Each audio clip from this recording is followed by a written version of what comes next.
আমার দুঃখটা কই জানো? এই যে পৃথিবীর সব কিছুর ঊর্ধ্বে গিয়ে তোমায় ভালোবাসলাম, তোমায় আপন ভাবলাম, অথচ তুমি আমায় বুঝলে না। শেষ বেলায় খোঁজও নিলে না।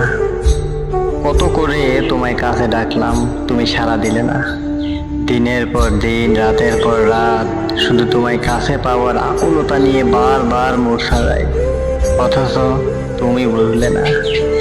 এই যে এমন অভিমানে শুনশান নীরবতায় ভেসে বেড়াই, কই তুমি তো দেখো না কি চেয়েছিলাম আমি তোমার কাছে।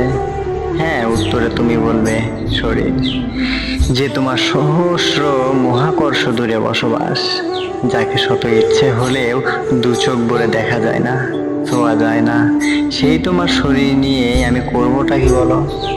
আর আমার দুঃখটা কই জানো? এই যে আমি সব কিছু ভুলে শুধু তোমাতেই ডুব দিলাম, মন আর মস্তিষ্কে তোমার ঠাঁই দিলাম, অথচ তুমি আমায় অবহেলা অবজ্ঞায় দূরে ঠেলে দিলে। মনের ব্যাকুলতাই একটিবারের জন্য জানতে চাইলে না। আমি তো কেবল তোমায় ভালোবাসতে চেয়েছি। অভাবের দুনিয়ায় ভালোবাসা ঠিক কজন পায় বলো তো? শরীর, সে তো চাইলেই পাওয়া যায়, তবে যে পবিত্র মন দিয়ে তোমায় পাগলের মতো ভালোবাসলাম, সেই মনের কানাকড়িও দাম দিলে না তুমি।